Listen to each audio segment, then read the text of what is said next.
Meus amigos da Fórmula 1, estamos em um período de grandes incertezas na categoria.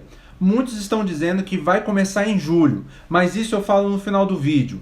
E também muitos estão assistindo as corridas clássicas. Resolvi abordar então um top 10, mas antes, se inscrevam no canal, dê a sua curtida, sigam no Twitter, agora estamos no Instagram também. E nesse vídeo vamos falar sobre o top 10 dos melhores pilotos de todos os tempos. Roda a vinheta!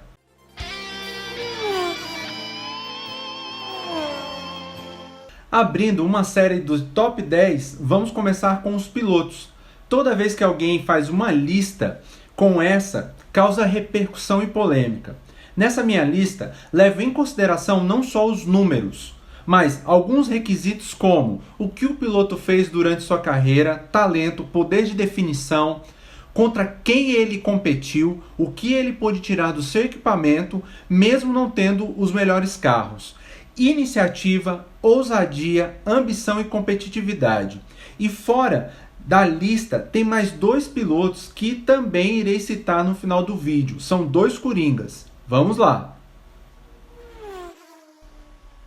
Em décimo, coloco Fernando Alonso. Era para ser muito mais. Talento invejável, consegue tirar o máximo do equipamento, conseguiu levar carros fracos no braço, na técnica e na estratégia a ótimos resultados. Mas, devido à sua personalidade, arrogância e soberba, o levou a tomar decisões muito ruins para sua carreira. Mas, envolvendo-se em episódios obscuros como a espionagem da McLaren e o Singapura Gate, o que eu chamo, a batida proposital do Nelson Piquet para a vitória do espanhol na época na Renault. Maltrata a equipe da qual faz parte, inclusive deixando suas insatisfações expostas nos rádios, fazendo com que ele saísse praticamente de todas as equipes pelas portas do fundo. Em nono, temos Jack Stewart, tricampeão, grande oponente do Emerson Fittipaldi, foi piloto que idealizou o capacete que cobre toda a cabeça do piloto, e o macacão anti-chamas também, se preocupando bastante com a segurança. Por vezes foi ridicularizado por isso, já que o esporte era de risco, e abandonou as corridas devido à morte do parceiro de equipe em 73. Fundou a sua equipe em 97, equipe essa onde teve o Rubinho, o Rubens Barrichello, como seu piloto. No paddock, todos gostam dele, é uma ótima personalidade da Fórmula 1. Oitavo, temos o grande Emerson Fittipaldi, bicampeão mundial. Foi campeão por duas equipes completamente diferentes. Foi de extrema importância para o automobilismo brasileiro. Colocou o país na vitrine do automobilismo mundial. Abriu os caminhos para os tricampeonatos de Piquet e Senna. E outros tantos brasileiros que entraram na Fórmula 1. Em sétimo lugar está o professor Alain Prost. Grande arquirrival de Ayrton Senna. Frio, calculista, não era agressivo na condução do carro, mas fazia o que precisava para vencer. Era cirúrgico na sua forma de conduzir o carro. Poucas vezes vimos sangue do francês ferver. E quando ferveu, com certeza o motivo foi o brasileiro. Só voltou para a Fórmula 1 em 93 no melhor carro para estabelecer uma derrota a Senna. Por muito tempo foi inimigo número 1 dos brasileiros na época. Foi um grande piloto, de fato um tetracampeão. O sexto piloto é Niki Lauda. Lauda saiu do patamar de ser só um piloto. Virou uma lenda por toda a sua história. Ele conhecia muito da mecânica e aerodinâmica dos carros. Tinha uma autoconfiança invejável e, apesar de não ser tão agressivo, ganhava corrida com uma pilotagem belíssima. Imagina um cara que em um acidente na pista quase morre por queimadura. Consegue voltar no mesmo campeonato, disputar o campeonato até a última corrida com todas as limitações que o acidente o impôs e volta com tudo a ser bicampeão após o acidente. Fica 3 anos fora da Fórmula 1 e volta para conquistar seu último campeonato. De fato, Niki é uma lenda. Em quinto, vem um grande Nelson Piquet. Aqui, depois de muitos anos, me reconcilio com o Piquet. Era, na época, gostar do Senna e odiar o Piquet. Que perda de tempo. Foi com o Piquet que comecei a me interessar por Fórmula 1. Não foi com o Senna. A história do Nelson na Fórmula 1 é brilhante e muito parecida com seu amigo Lauda. Definitivamente, o Piquet não era um piloto com o talento do Senna, mas era agressivo quando queria e quando dava no seu calo. Foi extremamente polêmico e fazia de tudo para desestruturar seus oponentes, principalmente no psicológico. Uma personalidade forte o bastante para dentro do seu país se colocar em oposição ao Senna. Sabe muito de carros e como fazer os acertos dos carros. Em uma recente entrevista para Mariana Becker da Globo, no Instagram pessoal da jornalista, ele, dentre tantas declarações, diz qual foi o momento em que ele deixou de ser competitivo e aí ele pensou mais na vida e em ganhar dinheiro. É de uma clareza de cenário espantoso. Assista o trecho que vai passar agora. Mas aí em 87, o que aconteceu? Eu tive um acidente em Imola, perdi a profundidade da visão. Mas é isso que eu ia te perguntar. Você bateu lá no Tamburello e aí você perdeu a noção de profundidade para sempre? Não, eu perdi. Inclusive, eu demorei umas 2, 3 semanas para entender o que estava acontecendo comigo. Fui testar e eu, pela primeira vez na minha vida, comecei a olhar as placas para frear. Eu nunca olhei as placas. Você olha a curva. E eu comecei a olhar as placas para frear.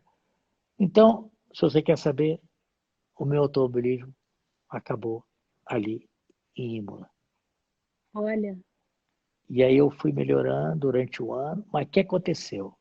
Eu segui o Mansell nas corridas. Eu segui o carro da frente. Seguir o carro da frente era muito fácil. Eu tinha uma referência, carro da frente. Então, as corridas eu segui o carro dele. Toda vez que eu podia, eu estava ali. Ele já chegava em segundo. Né? Quando ele parava por qualquer razão, eu ganhava. E eu fui melhorando. Fui melhorando. Mas nunca fui o piloto que eu fui. Então, por isso que eu fui para o melhor contrato, por isso que eu fui para a Lotus, por isso que eu deixei a Williams. Porque eu fui o que é? Fui ganhar dinheiro de tudo que eu fiz no passado. Só isso.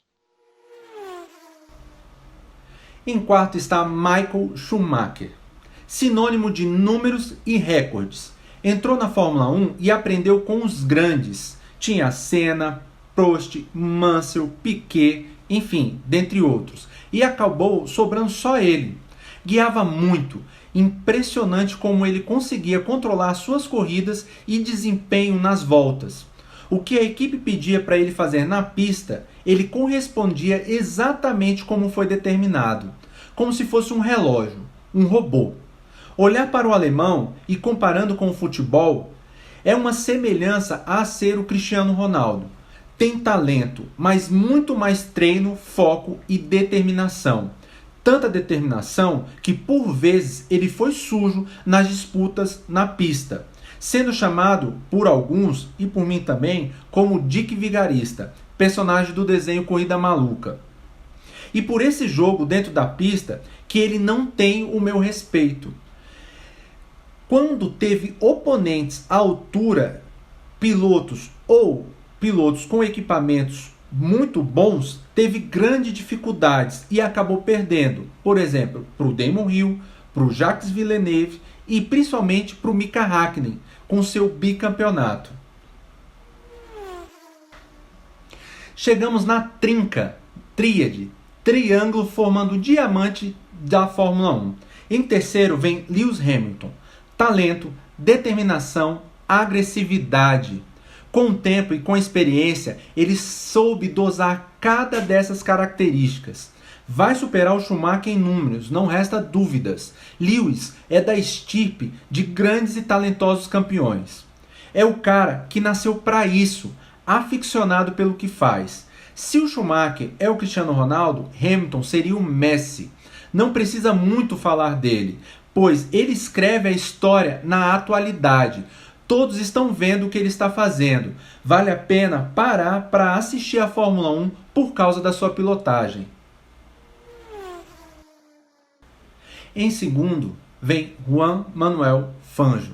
De todos que citei anteriormente, é o que menos consegui ver material sobre ele. Mas aqui fico com a história e relatos de todos que conviveram e viveram a Fórmula 1.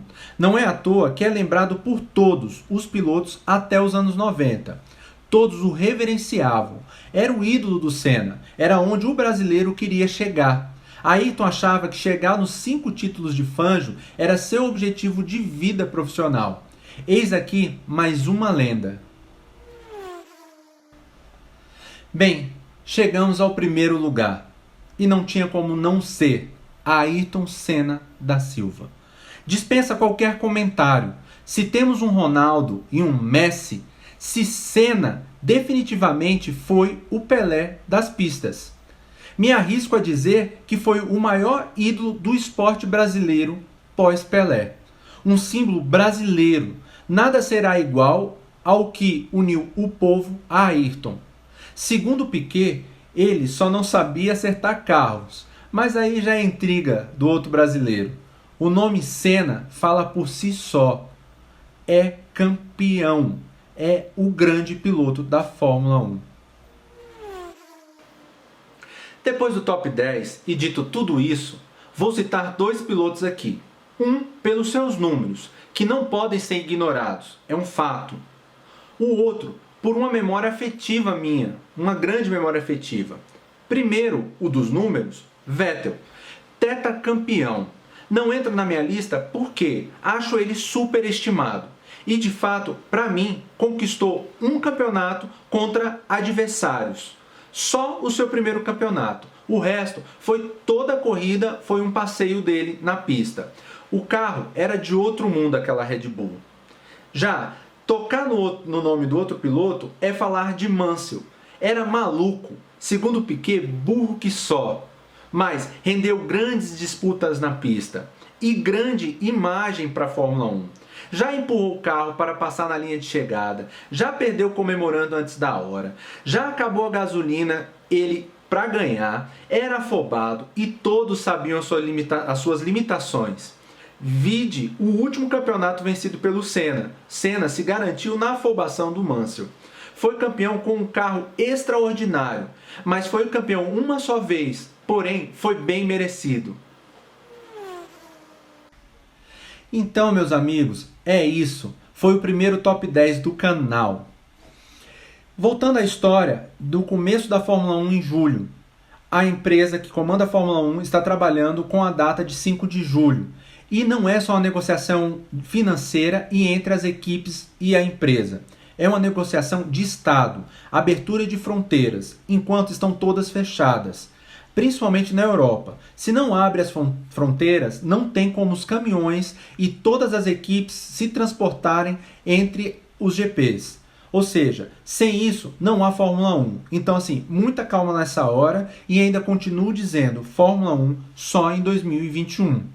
Não se esqueçam de dar o joinha aqui embaixo, se inscrevam no canal, sigam no Twitter, sigam no Instagram. É isso aí, até mais, valeu!